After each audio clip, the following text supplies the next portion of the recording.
আর মাত্র কয়েকদিন বাকি লোকসভা ভোট হতে, আর এর আগেই মুর্শিদাবাদের নবগ্রামে আবারও বোমা উদ্ধার। নবগ্রামের মহরুল অঞ্চলের গ্রাম দিঘি গ্রামে ব্যাগ ভর্তি বোমা উদ্ধার আজ সকালবেলায়। ঘটনায় ব্যাপক চাঞ্চল্যের সৃষ্টি হয় নবগ্রামের গ্রাম দিঘি গ্রামে। গ্রামবাসীদের কাছ থেকে জানা যায়, আজ সকালে হঠাৎই গ্রামের মানুষ খবর পায় গ্রামদিঘি গ্রামের পুকুর পাড় থেকে একটি ব্যাগের মধ্যে বোমা উদ্ধার হয়েছে। তারপরে খবর দেওয়া হয় নবগ্রাম থানায় এবং নবগ্রাম থানার পুলিশ সেখানে পৌঁছায় এবং পরিস্থিতি নিয়ন্ত্রণে আনে। সামনে লোকসভা ভোট, আর এই ভোটের আগে আবারও নবগ্রামে বোমা উদ্ধার ঘিরে ব্যাপক চাঞ্চল্যের সৃষ্টি হয়েছে গোটা নবগ্রাম জুড়ে। কে বা কারা ভোটের আগে মজুত করে রাখলো এই বোমা, তা নিয়ে উঠেছে প্রশ্ন। বারংবার নবগ্রামে বোমা উদ্ধার ঘিরে হতবাক হয়েছেন সকলে।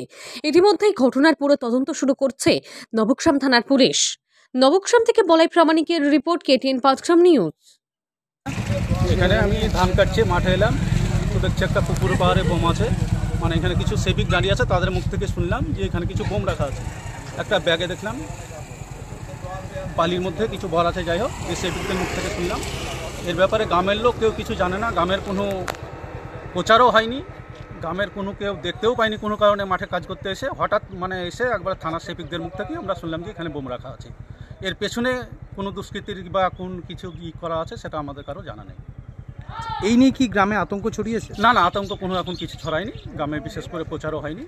গ্রাম শান্তিপূর্ণ, আমাদের সবসময় শান্তি থাকে। বোম কী জিনিস গ্রামের লোক জানেও না এখনো পর্যন্ত। এই যে সামনে এই ইলেকশন, এই ইলেকশনের আগে এরকম একটা বোম পাওয়া গেছে, এই নিয়ে আপনারা কি বলছেন? এ নিয়ে কোনো প্রভাব পড়বে না। এটা কোনো একটা চক্রান্ত করে রাখা হয়েছে যে গ্রাম থেকেই আসুক। আমাদের গ্রামে এ নিয়ে কোনো প্রভাব পড়বে না। আপনার নাম? সুকান্ত মণ্ডল।